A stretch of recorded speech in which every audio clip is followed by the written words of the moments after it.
The wind over Iron Ridge didn't whisper, it screamed. In the year 1042, the Frostclaw pack lived by one law: strength is the only currency.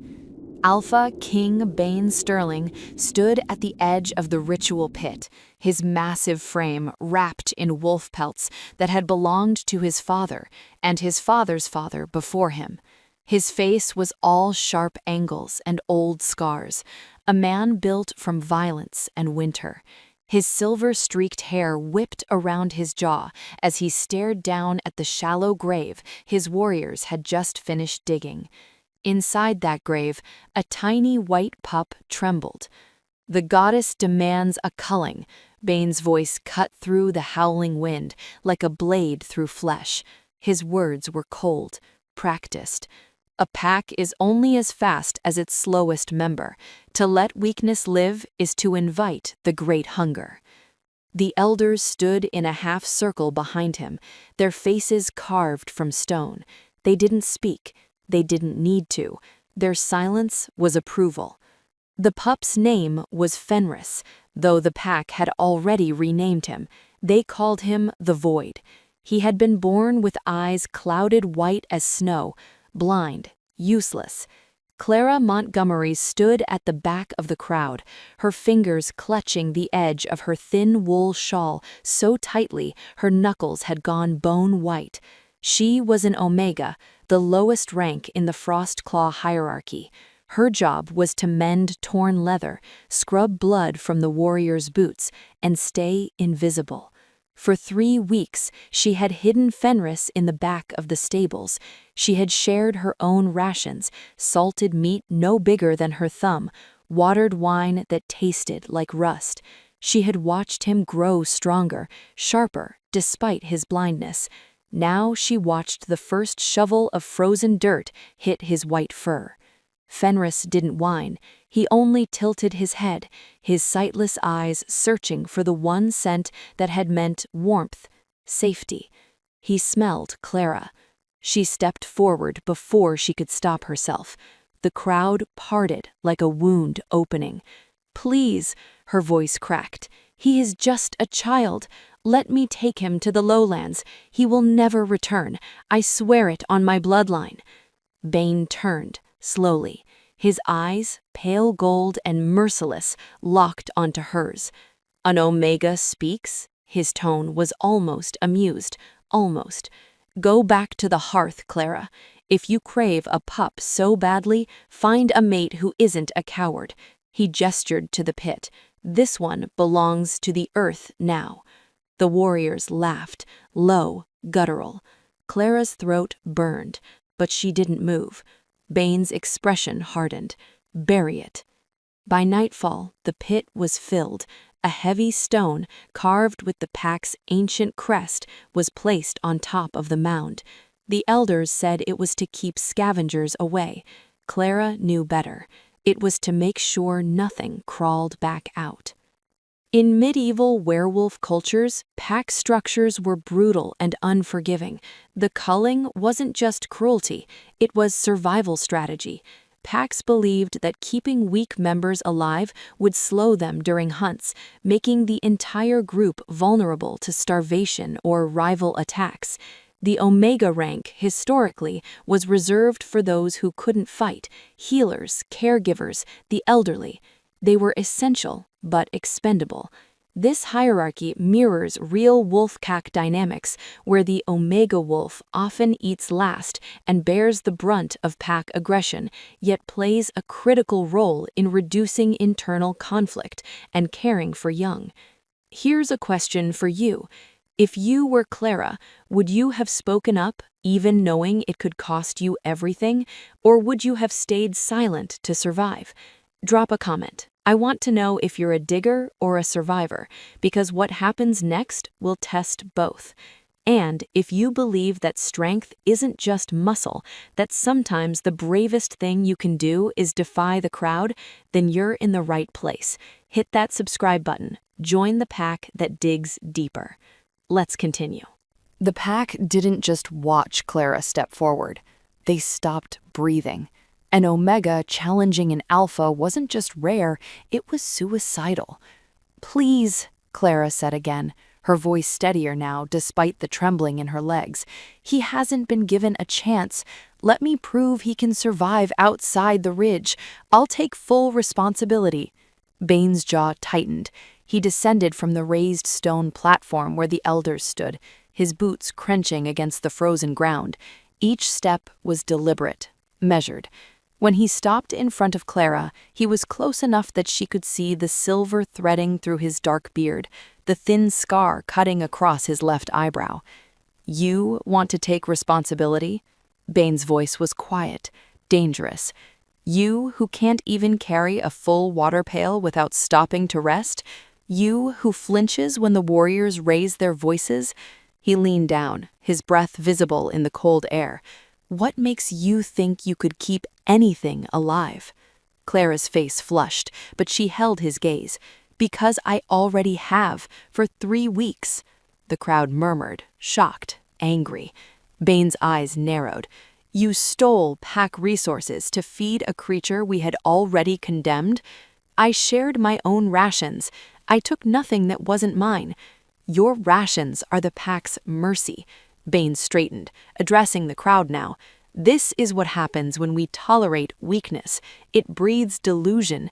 She believes her feelings matter more than our survival." The warriors laughed, harsh, cutting. One of them, a broad-shouldered man named Garrick, spat into the dirt near Clara's feet. "The Omega thinks she's a mother now. Should we give her a nursery next? Maybe a rocking chair?" More laughter. Clara's hands curled into fists, but she said nothing. Bane turned back to the pit. "Lower him." 2 warriors stepped forward, lifting the woven basket that held Fenris. The pup's white fur was stark against the dark wicker. His blind eyes were open, unseeing, but his small nose twitched as he searched for Clara's scent. Clara lunged forward. "Wait!" A heavy hand clamped onto her shoulder. Garrick. "You've said enough, Omega." She struggled, but his grip was iron. She watched, helpless, as the basket was lowered into the shallow grave. Fenris made no sound. He simply curled tighter, his tiny body disappearing below the rim of the earth. "First shovel," Bane commanded. An elder stepped forward, lifting a blade of frozen dirt. It hit Fenris's fur with a dull, muffled sound. Clara's knees buckled. Garrick held her upright, forcing her to watch. Second shovel. Another load of dirt. Then another. The white fur vanished beneath brown earth and gray stone. By the time the pit was filled, Clara had stopped struggling. Her eyes were dry, empty. The warriors rolled the heavy ceiling stone into place, a slab of granite carved with the pack's crest, a wolf's head surrounded by thorns.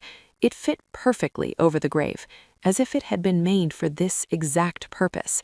Because it had. This wasn't the first culling. It wouldn't be the last. Bane wiped his hands on his cloak and turned toward the great hall. The feast begins in 1 hour. Everyone attends. The crowd dispersed, their voices rising in anticipation of roasted meat and warm ale. Clara stood alone by the sealed grave, Garrick's hand still on her shoulder. "You should have kept your mouth shut." Then he released her and walked away. The wind howled. The stone didn't move. Clara stayed until the snow began to fall, covering the grave with white, erasing it, as if Fenris had never existed at all. The great hall blazed with firelight and laughter. Inside, the pack tore into roasted venison and honeyed bread, celebrating their purity. The ale flowed, the warriors boasted, the elders nodded with satisfaction. Clara wasn't inside. She stood in the courtyard, staring at the sealed grave. Snow fell steadily now, thick flakes that clung to her hair and shoulders. Her thin wool shawl was already soaked through. She should have been freezing. She felt nothing. The stone was too heavy to move. She knew that. 3 men had rolled it into place, but she dropped to her knees anyway, her hands pressing against the cold granite. She pushed. Her muscles screamed. The stone didn't budge. She needed a lever, tools, help. She had none of those things, so she moved to the edge of the stone and began to dig. The earth was frozen solid, harder than the stone itself. Her nails scraped uselessly against the surface. She looked around, desperate, and spotted a jagged piece of slate near the old well. She grabbed it and returned to the grave. The slate bit into her palm as she drove it into the ground. Again. Again, each strike sent shocks of pain up her arms, but she didn't stop. She couldn't. I promised you the sun, she thought, her breath coming in ragged gasps. I promised. The snow fell harder. The wind howled. From inside the great hall came a roar of laughter. Someone had told a joke. The pack was warm, fed, safe. Clara's hands were bleeding. She didn't care. Hours passed. Her fingers had gone numb, then started burning, then went numb again. The slate cracked in half. She used the sharper piece. Her knuckles were torn open, the blood freezing as soon as it hit the air. She could barely feel her hands anymore, but she kept digging, pulling away frozen chunks of earth grain by grain. The stone still loomed above her, immovable, but around its edges she was making progress, slowly, painfully, just a little more. Her vision blurred. From cold or tears or exhaustion, she didn't know. Her body was shaking so violently she could barely hold the slate. But every time she thought about stopping, she saw Fenris's face, those clouded white eyes, the way he had tilted his head toward her voice. He trusted you. She dug deeper. Finally, her hand broke through. She felt empty space beneath the frozen crust. Her heart lurched. She dropped the slate and used her bare hands, tearing at the dirt, widening the gap. Soil packed beneath her fingernails. Her fingers were raw, the skin peeled back in places, but she didn't stop. She reached into the darkness. Her hand touched something soft, warm. She pulled. Fenris came free slowly, his small body limp and covered in dirt. Clara dragged him out and held him against her chest. He wasn't moving. His white fur was brown with earth. His tiny mouth hung open. "No," Clara whispered. "No, no, no." She pressed her ear to his chest. Nothing. She turned him over, brushing the dirt from his nose and mouth. Then she did the only thing she could think of. She pressed her mouth to his small snout and breathed. Once, twice. Nothing. "Please," she begged. "Please." She breathed again. Fenris's body twitched. A tiny wet cough. His lungs expanded. His legs kicked weakly. His sightless eyes opened, and his nose twitched, searching for her scent. Clara sobbed, a single broken sound. She pulled him close, wrapping him in her soaked shawl. He was alive, barely, but alive. Then reality crashed down. Bane's law was absolute, a life for a life. If the Alpha discovered the grave empty, he would hunt them both, and he would kill them, slowly, publicly. She looked at the open pit, at the heavy stone she couldn't move back into place even if she wanted to. She needed a body. Her mind raced. She couldn't kill, wouldn't. But Bane didn't need a body. He needed evidence, proof that something was buried and stayed buried. She thought of the fox. 2 days ago, she'd found it in a trapper's snare near the eastern woods, already dead, frozen stiff. She'd left it there, thinking it would make a meal for scavengers. She ran. The fox was still there, its rust-colored fur crusted with ice. She carried it back to the grave, her arms aching. Then she took off her heavy winter cloak, the one marked with the Montgomery family crest, the only thing of value she owned, and wrapped the fox inside it. She buried the bundle deep, filling the pit as best she could. The earth was loose now, easier to move. She piled it high, packing it down with her torn hands. Then, with the last of her strength, she rolled smaller stones around the edges to make it look undisturbed. It wasn't perfect, but in the dark, in the snow, it would hold. She hoped. Fenris whimpered softly against her chest. Clara looked toward the fortress, toward the whining caves, the only place no one would follow. "Come on," she whispered. "We're not done yet." The Whining Caves earned their name honestly. The wind that blew through the narrow tunnels beneath the Iron Ridge Fortress made a sound like a dying wolf, high, mournful, endless. The warriors said the caves were haunted by the spirits of those who had died in shame. The elders claimed the goddess herself wept there for the weakness of mortals. No one entered the Whining Caves, which made them perfect. Clara had discovered the entrance by accident years ago while hauling water from the underground spring. A crack in the stone wall, barely wide enough for a child. She'd squeezed through once out of curiosity and found a network of dry, twisting tunnels that stretched deep into the mountain. Now she carried Fenris through that same crack, her body scraping against the rough stone. The pup was silent, pressed against her chest. She could feel his heartbeat, fast, fragile, but steady. Inside, the caves opened up. The ceiling rose high enough that she could stand, and the wind song echoed off the walls in layered, ghostly harmonies. But deeper in, past the first bend, the sound softened.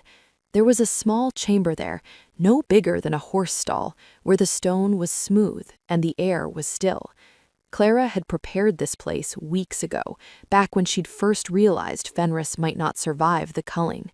She'd brought dry moss from the stables, stolen scraps of wool, a cracked clay bowl for water. It wasn't much, but it was hidden. She laid Fenris down in the nest of moss. He curled into himself immediately, shivering. His white fur was still damp with dirt and melted snow. Clara used the edge of her dress to wipe him clean as best she could, working carefully around his small legs and clouded eyes. "You're safe now," she whispered. Her voice cracked. "I promise, you're safe." Fenris's nose twitched toward her voice. His tiny mouth opened, and a soft whine escaped. Not pain, but need. He was hungry. Clara reached into the inner pocket of her dress. She'd hidden a piece of salted pork there 3 days ago, saving it for this exact moment. It was small, hard, but it was food. She tore off a tiny piece and held it to Fenris's mouth. He ate slowly, his teeth barely strong enough to break the meat, but he ate, and when he was finished, he nuzzled against her hand, blind, trusting, alive. Clara sat back against the cave wall, her entire body trembling. The adrenaline was fading now, replaced by a bone-deep exhaustion. Her hands throbbed, her lungs burned. She was cold in a way that went deeper than skin. But Fenris was breathing. She pulled him into her lap, wrapping what was left of her shawl around them both. "I don't know how long we can do this," she admitted quietly. "I don't know if I'm strong enough." Fenris made a soft sound, not quite a bark, not quite a whimper.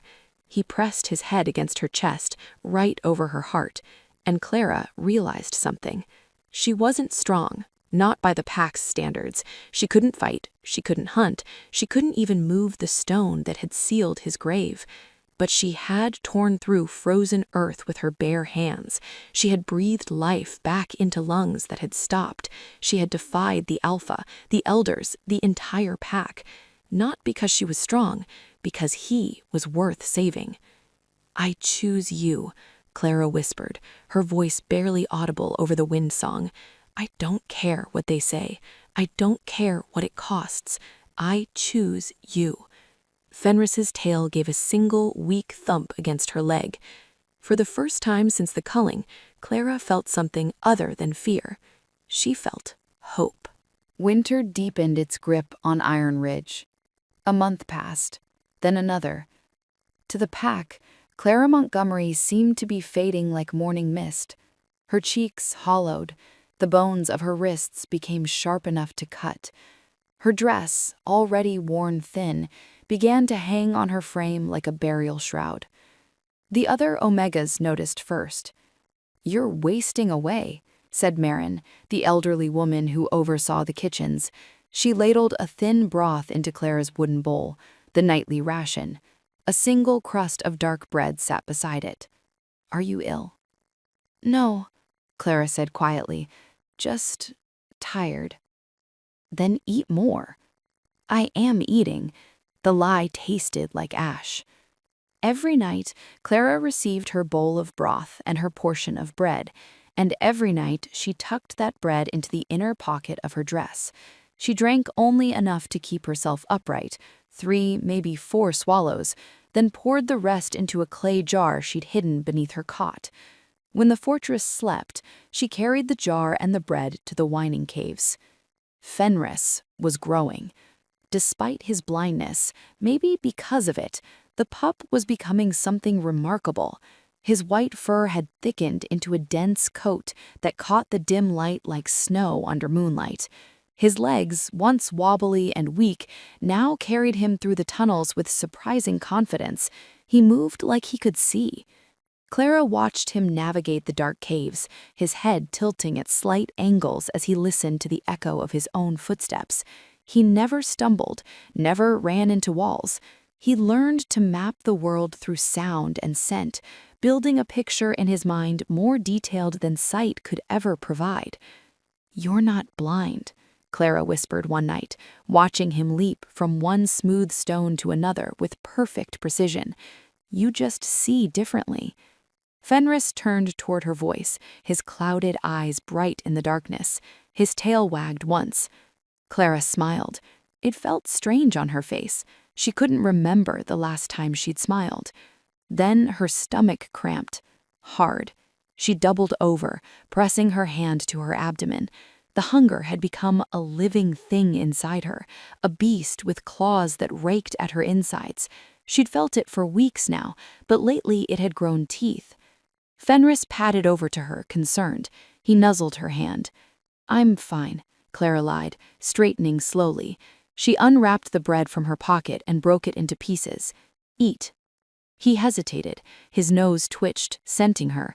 He could smell the hunger on her, Clara realized, the weakness. "Eat," she repeated, more firmly. He did, slowly, as if he understood what it cost her. When he finished, Clara poured the last of the broth into his bowl. He lapped it up eagerly, his pink tongue flashing. When the bowl was empty, he looked up at her, tilting his head. "Why aren't you eating?" "Because you need it more than I do," Clara whispered. That night, as she climbed back through the crack in the cave wall, her hands shook badly. She could barely grip the stone. Her vision swam. Twice, she had to stop and press her forehead against the cold rock, willing herself not to pass out. When she finally stumbled back to the Omega quarters, Marin was waiting. The old woman took one look at Clara and cursed. "You're killing yourself." "I'm fine. You're a liar." Marin grabbed Clara's wrist. Her grip was surprisingly strong. She pushed up the sleeve of Clara's dress, revealing an arm so thin the bones stood out like tree branches in winter. "What are you doing, child?" Clara pulled her arm back. "Surviving. By starving? By choosing." Clara met the old woman's eyes. "We all make choices, Marin. This is mine." Marin stared at her for a long moment. Then she sighed and reached into her apron. She pulled out a small bundle wrapped in cloth, a heel of bread, a piece of dried fish. "I don't want your pity," Clara said. "It's not pity." Marin pressed the bundle into Clara's hands. "It's respect. I don't know what you're protecting, girl, but whatever it is, it must be worth dying for." Clara's throat tightened. She wanted to explain, to tell Marin about Fenris, about the caves, about the choice she'd made, but words felt too heavy. "Thank you," she whispered instead. Marin nodded once, then shuffled back to her cot. Clara didn't eat the food. She saved it for Fenris. By the 3rd month, Clara could barely stand for more than a few minutes without her legs trembling. Her hair had lost its luster, hanging limp and dull around her face. Dark circles carved shadows beneath her eyes. But Fenris was thriving. He'd grown to nearly twice his original size. His hearing had become so acute he could detect a mouse's heartbeat 3 levels above the caves. His sense of smell could identify every herb in the mountain, every warrior in the fortress, every shift in the weather before the storms hit.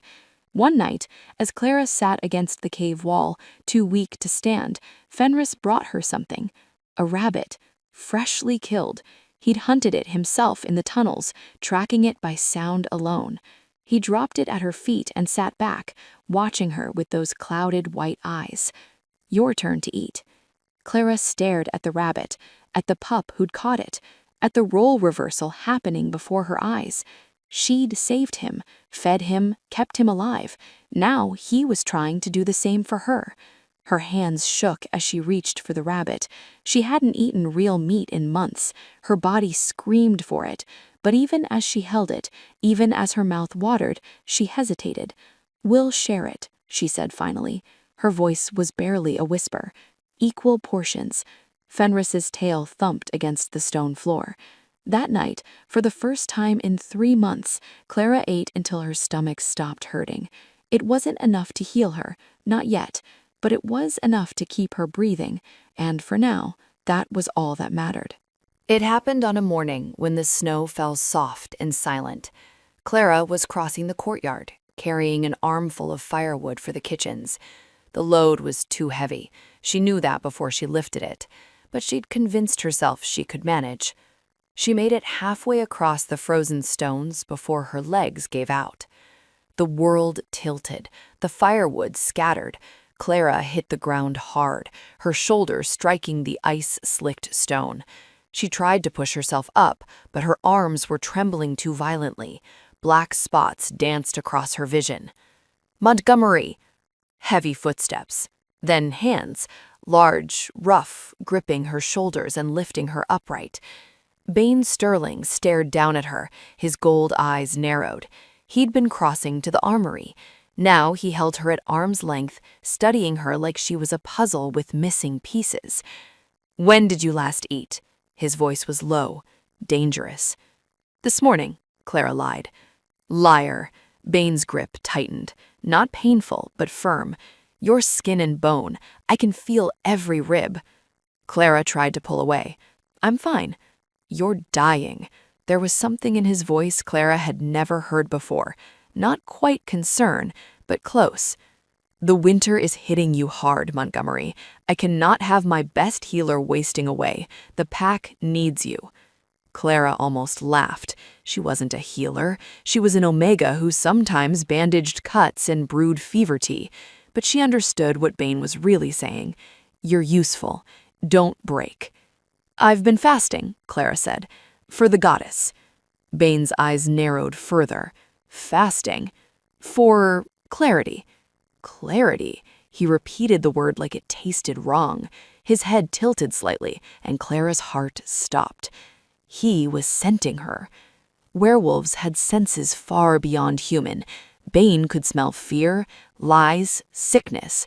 Right now he was trying to identify what was wrong with Clara, why her body was failing while her heartbeat remained steady and determined. His nostrils flared. His entire body went rigid.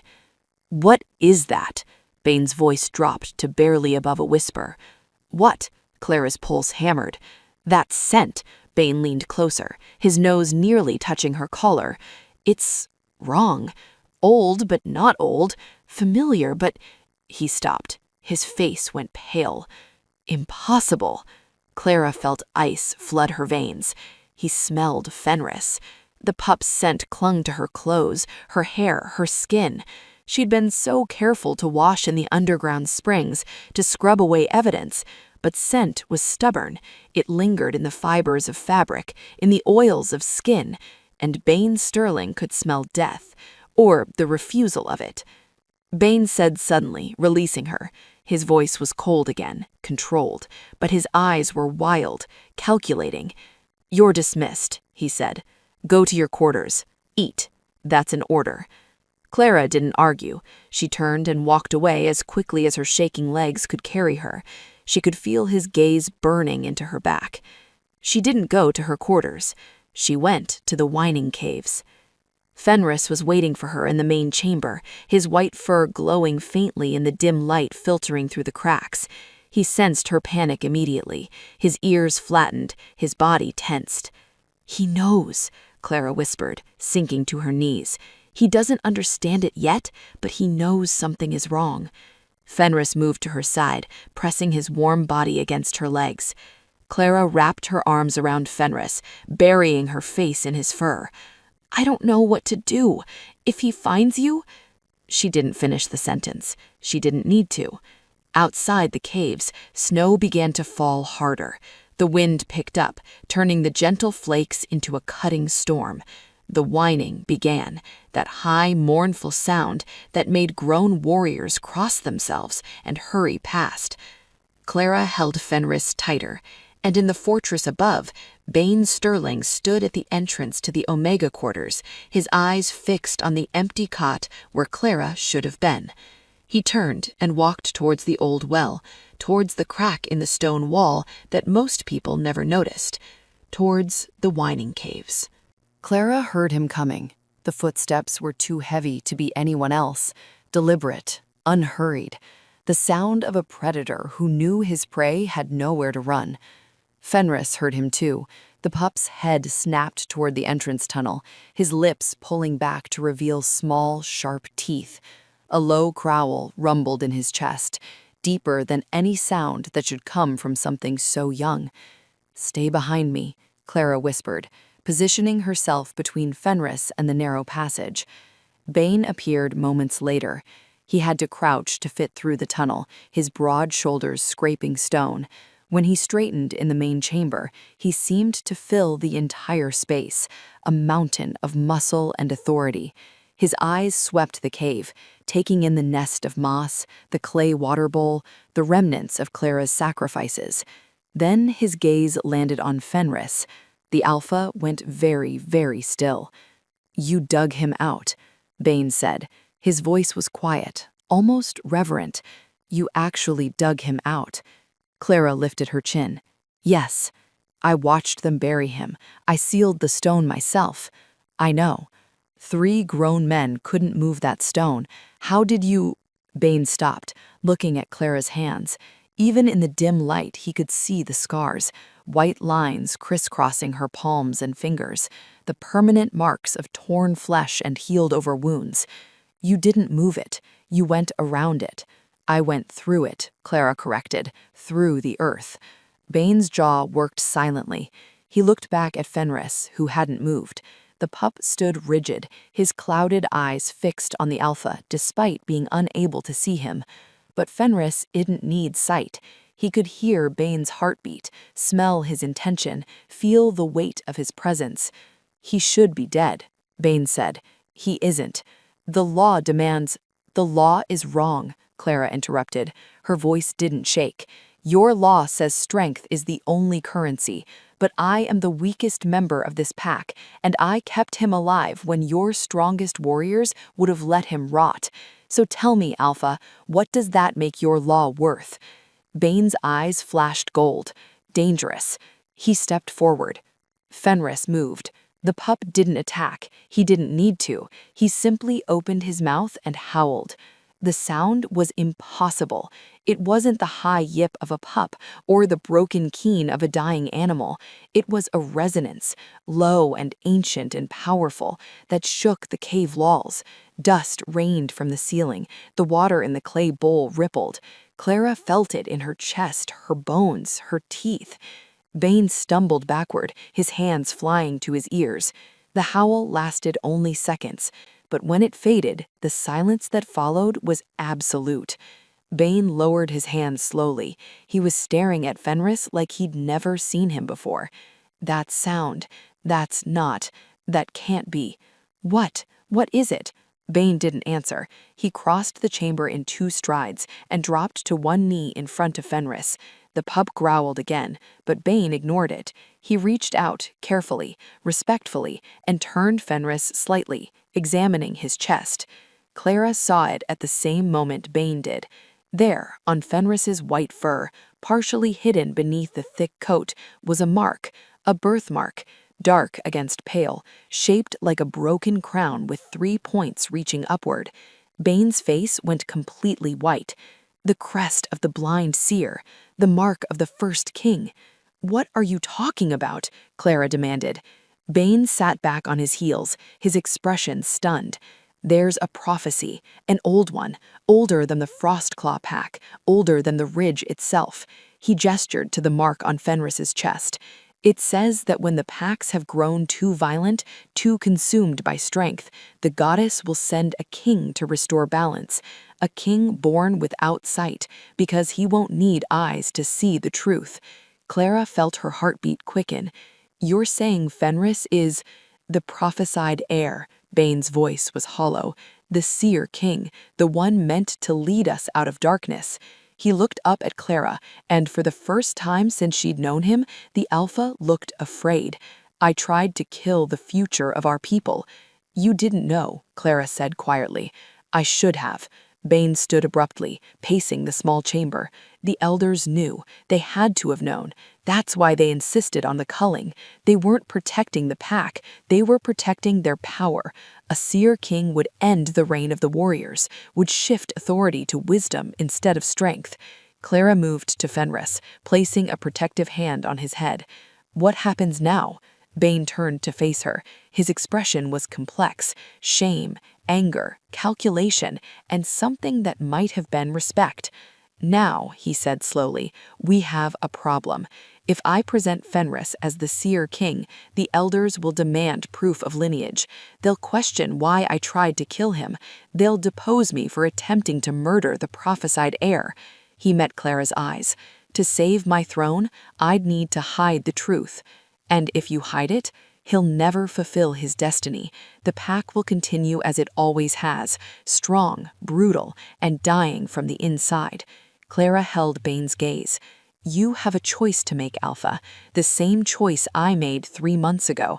Your power, you looked down at Fenris, or his life. Bane was silent for a long moment.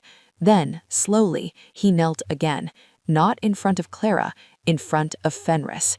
I am the Alpha of the Frostclaw pack, and I am the smallest soul in this cave. Bane moved them that same night. The tower room was in the oldest part of the fortress, accessible only by a narrow spiral staircase that wound through the stone like a serpent. The door was thick oak, reinforced with iron bands. When Bane closed it behind them, Clara heard the unmistakable sound of a lock turning. For your protection, Bane said, his back still to them. The room was surprisingly comfortable. A real bed with furs, a fireplace already burning, a table with bread, cheese, dried meat, and ale. More food than Clara had seen in months. Fenris growled low in his throat. Bane turned slowly. I'm not your enemy, pup. Then why lock the door? Clara asked.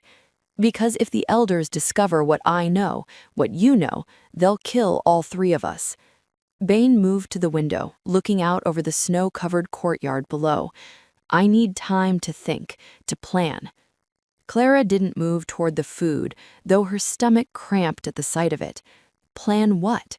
How to present Fenris without destroying myself in the process. There it was, the truth beneath the protection.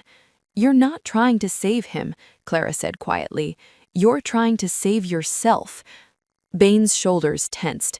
I'm trying to save us all. If I go to the pack now and say, I tried to kill the seer king, they'll tear me apart.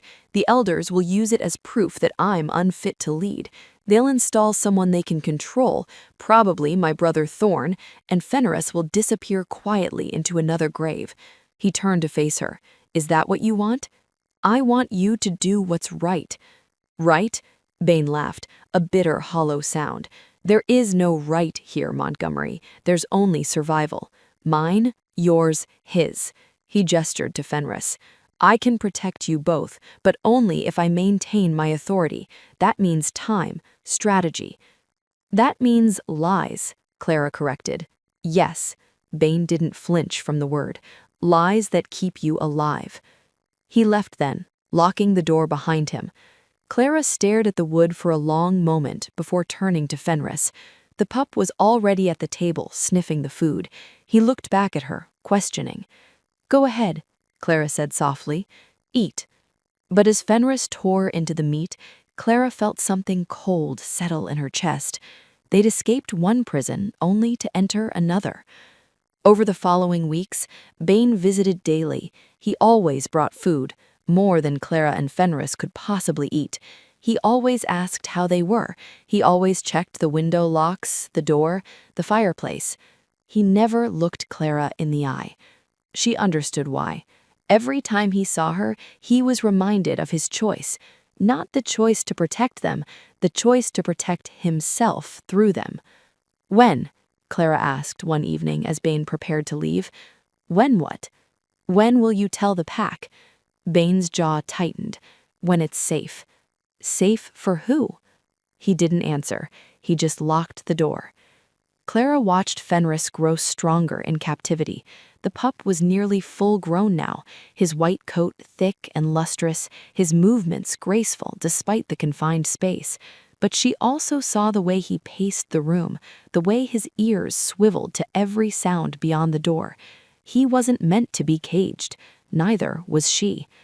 One night, Clara woke to find Fenris sitting at the window, his clouded eyes fixed on something she couldn't see. When she joined him, she understood. Below, in the courtyard, torches blazed. Warriors were gathering. Something was happening, and Bane hadn't come to warn them. The door burst open just before dawn. Not Bane, Thorn Sterling, Bane's younger brother, a man with the same silver-streaked hair but cruel, hungry eyes. Behind him, a dozen warriors with drawn swords. Clara scrambled to her feet, positioning herself in front of Fenris. "What is this?" "Rescue," Thorn said, his voice smooth as poisoned honey. "My brother has been keeping secrets. The pack deserves to know what he's hiding in his tower." "Bane ordered us here," Clara said, "for our protection." "Protection," Thorn laughed. "Is that what he called it?" He stepped into the room, his warriors fanning out behind him. "Bane has been holding you prisoner, Montgomery, you and the creature he tried to murder months ago, the creature that should have stayed buried." Clara's blood ran cold.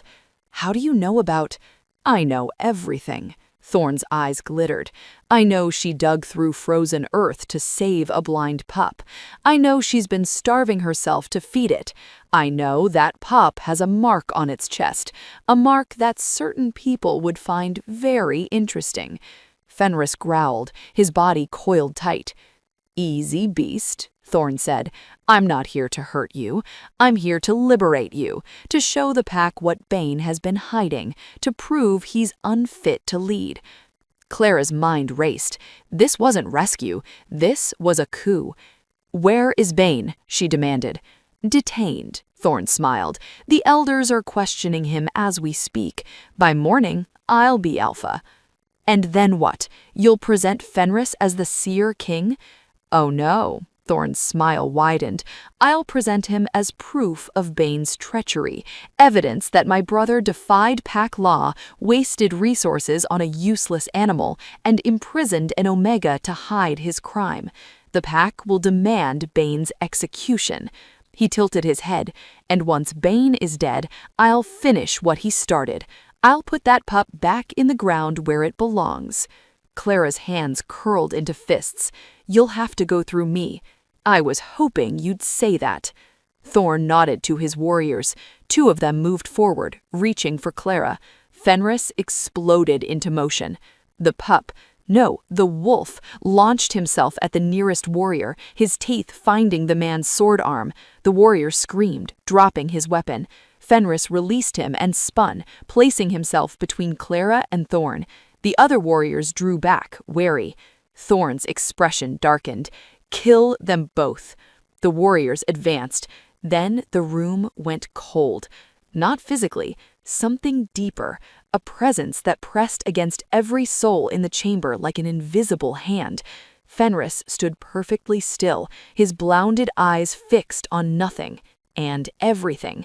When he opened his mouth, a single word echoed through the minds of everyone present. "Stop."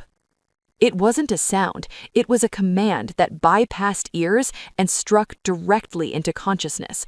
Clara felt it, the warriors felt it, Thorn felt it. Everyone froze. No one moved. No one could move. Then Fenris turned his blind gaze toward the shadows near the fireplace, a space where nothing should have been. "Come out," the voice commanded. The shadows moved. A figure emerged, robed, hooded, one of the pack elders. Clara's breath caught. Elder Matthias? The old man's face was pale, his hands trembling. I didn't mean for it to go this far. You, Thorn snarled. What are you doing here? He was waiting, Clara realized, her voice hollow, hiding, ready to kill whoever survived this fight. Matthias's silence was confirmation. Fenris took a step forward. The temperature dropped further. Tell them, the voice demanded. Tell them what you did. The Seer King, Matthias whispered, his voice breaking. The prophecy. We knew. The elders. We've always known.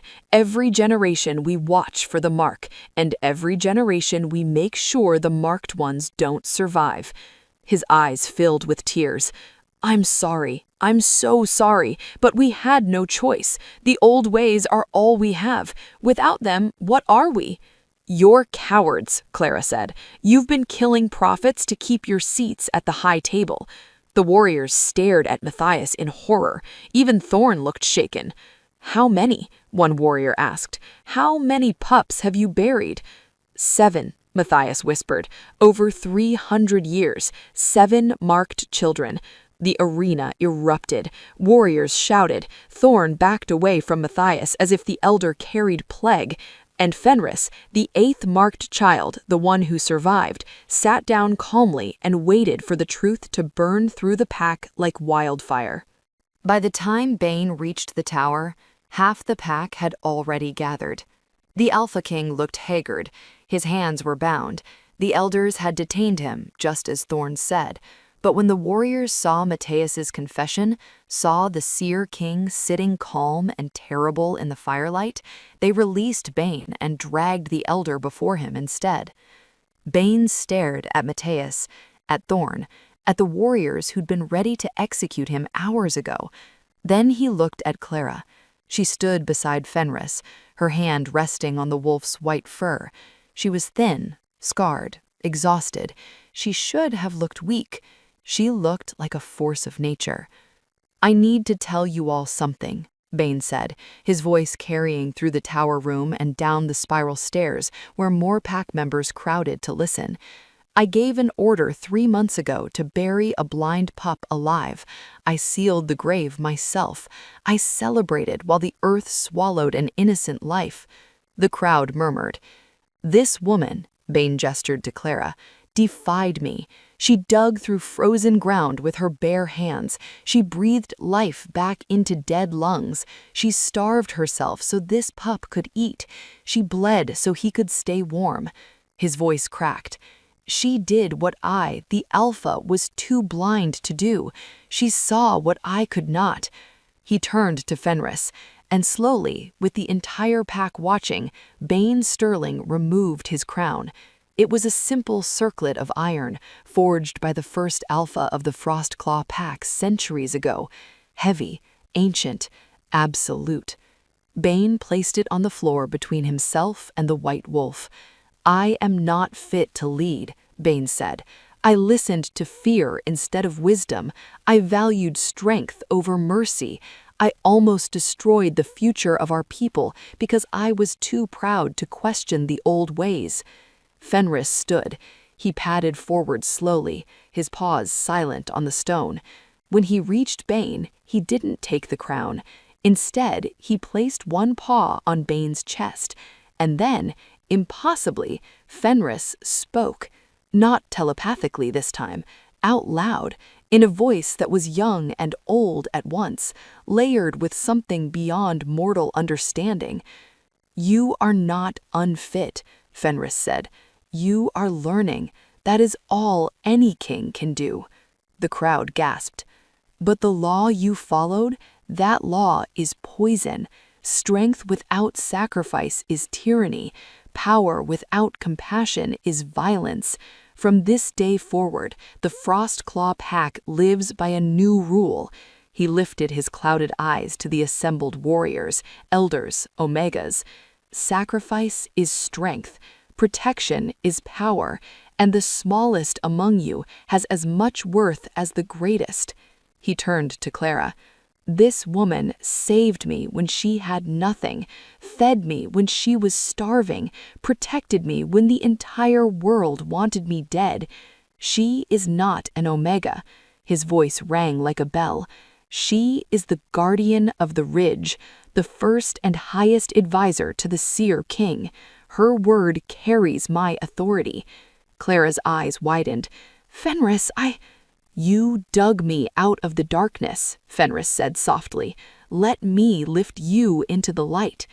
Tears spilled down Clara's cheeks.